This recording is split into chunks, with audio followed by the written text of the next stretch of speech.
Alright, this video I'm going to talk about verbal kung fu. Now, what is verbal kung fu? Now, as you all know, I teach martial arts.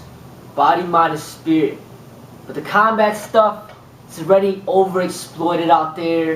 A lot of lethal stuff that's being taught by all these sorts of people out there. And I'm not about that. It's just getting too violent. But what I will teach is for people to learn how to deal with confrontations. And that's essentially what it boils down to.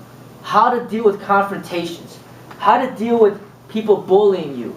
How to deal with disrespect. How to deal with people insulting you. Okay? Essentially that's what it boils down to. And a lot of it, 95%, if not even more of it, a lot of it is dealing with your mind and how you verbally express yourself. It doesn't even have to get to the physical level. It may get to the physical level. And yes, I teach that as well, but I don't teach that publicly. Because I have to make sure that I'm teaching the right person. But the verbal, I have no problem teaching people. And that's something that's very important. You can get so good at the verbal kung fu that you will never need to really learn the combative scientific aspect of fighting. You can just get really good with the verbal kung fu, and right there it will stop a lot of the conflict that may be coming towards you. So when I say verbal kung fu, I got the idea when I was in law enforcement. They had a program called verbal judo, where they use your tone of voice and how you speak to people in order to achieve a certain objective. So if you're dealing with a certain person, you can learn to calm them down. If they're very angry, you calm them down with your voice in order to maybe get the person in the handcuffs. Or you may have to heighten your tone of voice, and you may even have to use profanities. They didn't teach the profanity part, but you may need to higher your tone of voice in order to achieve a certain objective. So, say somebody is an armed felon, and then he just gets out the car, and then you're like, you're grabbing the gun, you have the gun, you're a police officer, and then you're like, sir, get out of the car, turn, put your hands behind your back. The guy doesn't listen.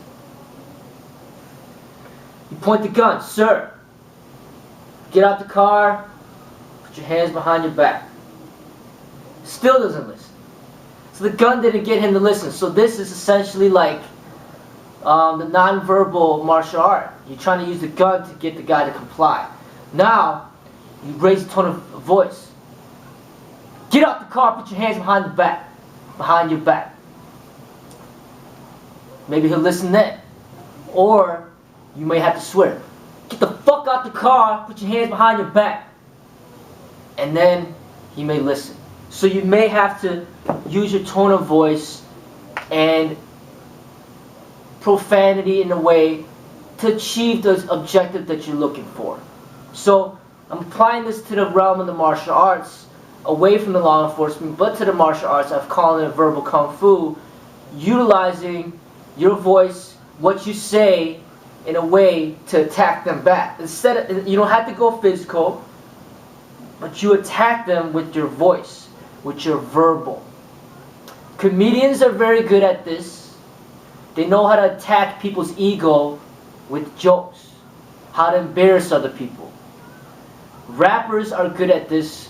Freestylists, rap battles, people like Jid, when he was back in the day when he used to rap battle, he was one of the first Chinese Americans to go into the hip hop scene, into freestyle and rapping. They call it like battle rapping. 106 in Park is an example. People stand in front of each other's face, they start battling, verbally, trying to like hurt each other's egos, trying to insult each other. They weren't allowed to swear though, but that's essentially what it is. The battle rapping is essentially verbal kung fu. Learning how to insult somebody or just get back at them so then it doesn't even have to go on the physical level. Okay, so I had some real life experiences very recently that I will use as an example in order to fight back. Now, you do not have to fight back. Buddha's way would be not fighting back at all. Just almost pretty much ignoring the comments, ignoring the insults, and just being on his way. It's almost like that's one way of dealing with it. Somebody insults you, and then pretty much it just goes out of your mind. Like, you're like deaf. Like, you just don't even hear it. It doesn't even faze you. That is one way to deal with it, but, you know, I'm experimenting with different ways, and I want to give people different options. I don't want that to be the only way for all people, because there are some times where you will need to fight back. A bully, like Bully Bob here, may love to bully you until you punch him in the nose. Okay? He bullies you, you know, say he slaps you, every single day for 3 years. Keeps slapping you, every day. Alright, you're like, you know what? Next day comes, you block the slap, boom, you slap him right back. Next day tries to slap you again, you block the slap, boom, you hit him back. So there's got to be a time where you're going to hit this bully back, because he just won't stop. You know? So I'm going to teach you how to hit them back with your verbal. So it's like just being prepared. Just like in a confrontation, we're training non-verbally, we're training the science of combat in order to be prepared that if somebody attacks us, we know what to do. Okay? We got the trained response. Okay? Same thing verbally. You know somebody's going to attack you verbally, now you got to have a trained response. A quick comeback, and it's got to be quick. Like, it can't be, you know, he slaps you, and then you stutter, and then you try to hit. By that time, it's too late. Okay? It's got to be a trained response. So, recently, just a couple days ago, riding my bike with the kids in the trailer. Jenny's right behind me. Kids in the trailer. Alright? We're riding down the street, and stop sign here in front of me, stop sign over there. Person's coming from the side. I'm heading straight on. Alright? I'm going on a bike. I'm going very slow because I got the trailer behind me. I'm not going fast. I might be going maybe 6 miles an hour. Okay? Got this car stopped here. I'm approaching this intersection. I'm slowing down to see if this car is going to move and go. The car doesn't move. It just stays there. And then I just keep going. Because I figured, hey, this person's just going to let me go. That's normally what happens. People just let me go. Then I'm passing by. This old lady screams out, "There's a stop sign there." Right there. Boom. Perfect time for the verbal kung fu. Now I came back with something hard. You know, it didn't have to be that hard, but I came back with something hard. Now, something like that. There's a stop sign there. Well, I could have just say, well, I waited for you. Or, you know, something like that. You know, just come back with something. You know, so when she said, "There's a stop sign there," it's pretty much like slapping me in the face. Alright, you slap me in the face. Alright, slap you back. Well, I waited for you. Boom. Hit him right back. You know, rather than just taking it. There's a stop sign there, slap me, and then I just don't do nothing back. In a way, that's how I normally used to deal with it, but now I don't deal with it like that anymore. I deal with it with something back. Because I don't want to get these people believing that they could just, you know, boss people around, thinking the head honcho, things like that. No, it's not going to be like that. You know, it's different. You know, if she's a customer and I'm working at a job, you might take some disrespect, or you take some bossing around, or you're a waiter, people bossing you around. You know, you take it because you're getting paid. But here, I'm not getting paid for this. You know, you're not my boss, you know, you're not my customer, nothing like that. So, hey, you know, she comes at me with something, I'll come back something back. Okay? Another option, you can say something. Say, "I waited for you, bitch." You know, then you use a little swear word, boom. Instead of a slap, she slaps you, bam, you just did a back fist right there. That word bitch just basically gets her even more wild up. Alright? So then you just kind of back fisted her a little bit. She slapped you, there's a stop sign there. I waited for you, bitch. Bam! Now you got another back fist. Boom. You got it. You know, so it's just a way of fighting back verbally. Alright, the same day, another old lady, okay, riding down, trailer with the kids, Jenny with the trailer with the kids. I'm riding down. This old lady comes, sees me coming from like a block away.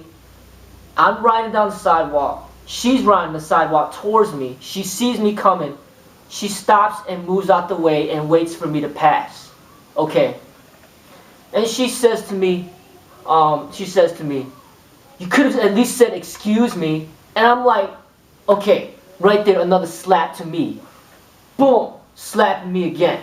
Alright, so my comeback, I could say something like, well, you already saw me coming. There's no need to. So I could just say, you could have at least said excuse me. You already saw me coming. Right there, slap it right back. You could have at least said excuse me. Boom, slap me. Well, you saw me coming already. Boom, slap it right back. Rather than just going past and not saying nothing. So that's one way. That's a little more of a delicate way to say it. Or I could have said something like, if I want to be a little bit more harsh, like, you could have at least said excuse me. And I say, shut your ass up. Boom, hit a little back fist, hit a little bit harder. All right. So I mean, it's just different ways to come at it. But those are two experiences. Another experience just happened just yesterday. I'm riding my bike. I always like to have my shirt off. Riding around this neighborhood where the coon is. Now you're dealing with different environments now. It depends on who you deal with. I mean, if you got a person that just came right out of prison and he's ready to fight, and you know, ready to fight or ready to shoot, you know, based off of anything, then you gotta decide whether or not it's even worth it to even fight back verbally. Sometimes that's gonna be a time where you're just gonna pass up, right? But other times, hey, somebody fights with you verbally, you fight right back, right? So this time I'm riding my bike, and some guy just screams out, "Put a shirt on!" All right, so what's the comeback? Well, I just rode past really quick, so I didn't have even a time to come back with something. But I could have said something like this. I was thinking about it later on. What could I say in that instance? I could just be sarcastic with it. I could just be like, he says, "Put a shirt on." Boom, slap me. All right, I can't afford one. Just come back at him with something. You know, just to say something back, slap him right back. So that's essentially what happens a lot. Or I was thinking I could have rolled, stopped, be like, "Hey, I can't afford one. You got $20? And then see if he's got the $20. Give me the $20. I'll buy a shirt. Hey, so then, no, I ain't got no $20. And he's like, "Hey, then shut your poor ass up, man." You know, I could just say something like that. You know, just something coming back at them. So it's just got to be like a trained response. All right. Other things that came maybe about a month ago, a couple months ago. I'm playing at the park with my kids. You know, all the kids were there. There's a bunch of blacks over there. You know, it's an African American community, black community. A bunch of blacks over there. Little kid, like little small kid, like 5 years old. You know, comes up to me, looks at me and says, "China." All right, she says, "China, China." You know, and everybody's looking at me, laughing and stuff like that. You know, so a response could have been, just come back at the kid with Africa. That's it. You say China, I say Africa. You say China, I say Jamaica. So, you know, Hispanic person says China, say Mexico. You know what I'm saying? I mean, you just come back at it with them. They slap you, boom, slap them right back. And, you know, and they're like, arguing with me. "Oh, he's just a kid. How you can say something like that?" And I didn't swear nothing. I just said something right back. I mean, you know, and you know, it doesn't matter if the kid is small or if the old lady or whatever. These people, they're old enough to speak, they're old enough to get something back. Not saying like I'm gonna punch somebody, or punch a little kid or old woman, but they're gonna disrespect you verbally, disrespect them right back. You know, I'm not about that being quiet all the time. I tried that route for many years. That works for some, it works in some instances, but in other instances, fight right back with the verbal. Come right back at them with something, and just get them right back. You know, and this is essentially what it is. I mean, all the time people may say something like, this happens a lot. People just come up to me or just look at me. Oh, Jackie Chan, looks like Jackie Chan. All right, my trained response, coming right back. They slap me, boom. I'm gonna say Malcolm X, Malcolm X. If they're black, I'll say Malcolm X. Jackie Chan, Malcolm X. Jackie Chan, Malcolm X. You know, come right back. They slap me, boom, slap them right back. All right, so it's just learning about having that verbal response. Just like if somebody, you spar, you just basically come back with the responses. Okay, the swearing, the profanity is more like hard hits. Profanity is like hooking them, uppercutting them, boom, you know, hard hits, knockouts, elbows. That's like the profanity. Alright, just come back at them with something smart. It's like little small slaps. Hit them right back. Not a big deal. Okay? So essentially that's what you do. That's what the verbal kung fu is. Just training yourself to have that response. Now today I was training, for example, and I was training myself mentally for this. Because a lot of people out there think they're all like, tell people what to do, think they're like so like badass or something, or they just like to just act like they're such an authority when they're not, you know, telling you what to do and stuff. There's a lot of people out there like that. So just gotta be prepared for that. So I'm at the park training, nothing happened, but I just imagined, what if this person would have said that? So meaning the people were playing tennis in the court, and they're just hitting all these tennis balls. There's like 50 balls all over the court. I go into the court, do some handstand push-ups, I leave the door open while I go in there. Nothing happened, but I just imagined, what if they would have said, could you please at least close the door behind you? If they would have said something like that, I'd be like, well, I don't mind closing the door if you pick up all your damn tennis balls. I would say something right back like that. Boom, right there. You know, get them right back. You know, because there's a lot of people out there like that. They like to boss people around, tell people what to do. Just come back at them with something smart. Rather than just being, oh, I'm sorry, oh, I'll close the door now. You know what I'm saying? No, it's not flying like that. Alright, I observed this like maybe about a week ago. It didn't happen to me, but I was training at the park. This guy with a little puppy, walking the puppy, and then this woman with 2 kids. She's one of those authority women, you know, that thinks she's like, but I mean, I don't like this either, people littering. I don't like people leaving their dogs poop behind. I hate that too. But this woman just basically just took the role and just went with it, you know, like the police role. You know, she just told this dude with the dog, well, your dog just went to the bathroom right there, and she just said it to him like, just like, you know, this nasty tone of voice, you know. And the guy just kind of ignored her, and then she just started getting angry, and she started to yell at him and stuff like that. Well, you should pick up after your dog, and then he, he ended up like picking up after the dog, you know, getting the garbage bag. But it's just basically, I understand, I don't like that littering stuff either, and she does have the guts to like just approach somebody and just tell them off like that, you know. But I just think she could have done it better. But she just, you know what I'm saying, she approached it. I mean, she got the guy to comply, but it's just a lot of times that's what happens out there. You know, you see somebody littering, and then you might, you know, some people might want to take that police role when they're not a police officer and just, well, you shouldn't be littering. You know, I mean, it could start some stuff, you know. But I don't play that police role out there. But there's a lot of people out there that do play that police role, even when they should not be. You may not even be doing anything wrong, and then people just try to play that police role. You know, like that dude trying to tell me to put my shirt on. Are you kidding me? No, I'm not going to put my shirt on. Not at all. You know, so, you know, stuff like that. You know, you see people littering. I mean, I see people urinating on the street. I mean, it's just all sorts of things. But really, it's the police's job to do something about it. They're getting paid for it. They got the tools for it. They got the tickets. They got the firearm. They got all the stuff. And really, you see somebody pissing out there, you don't got a ticket book to write a ticket for them. I mean, what can you really do? Hey, stop pissing, otherwise I'll beat you up. No, I mean, it's not going to happen like that. You know what I'm saying? Or you just tell somebody, hey, go to the bathroom or something, or, you know. But really, are they going to listen? I mean, it's just playing that police role out there when you're not a police officer. There's a time and place to do that. If it's something serious, you might want to step in. But most of the cases is something not that serious. But really, that's up to you. But there are people out there that just go overboard with it. You know, like one time I'm at the park, and my kids are off playing, and I got 4 kids, so I'm watching 2 kids play over here, 2 more over there. They're playing out there, and then this other woman with her kids, can you come watch your kids? You know, it's just like, man, I didn't say nothing to her, but that's just another thing, you know, another person trying to step in and place their authority over you.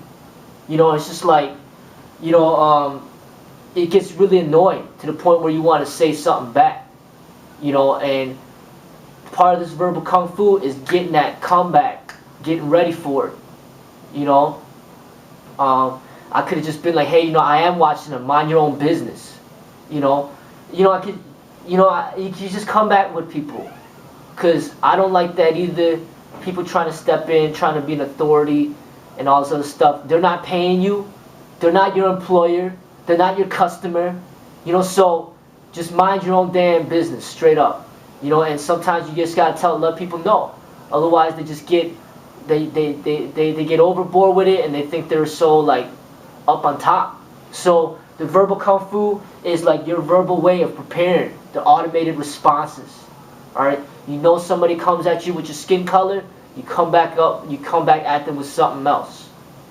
So you get something smart with it. Like I grew up with this guy that was a bully, and he'd make fun of everybody, but then his teeth, for example, was really messed up, so people would always come back at him with his teeth. Like, man, you gotta get some braces, man, your teeth is jacked. Or, hey, man, dude, you gotta brush your teeth, man, shit's stinking. You know, they just come back at him with the teeth. They just keep picking at that, you know. And, you know, you just find things on people, and what you pick on, that's how you get back at them. Somebody got a bald spot, you keep hitting that hard on that bald spot. Got messed up teeth, just keep hitting hard on their messed up teeth. A lot of times people, when I was at the academy, there's this dude that was shorter than me. I was the shortest guy, but there's one guy that was shorter than me, and he was like maybe 5'2" or something, or 5'1", 5'2" maybe. I'm 5'5", the dude's like 5'2". Everybody was picking on him because of his height, all the time. Picking on him with his height all the time.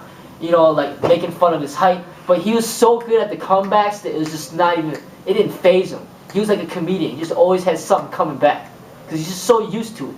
You know, when you live somewhere like Chicago, and you got all this ego energy coming around, all this competitiveness, people always trying to test your ego, that it just forces you to be on the guard, to be defensive, to come back with something quick.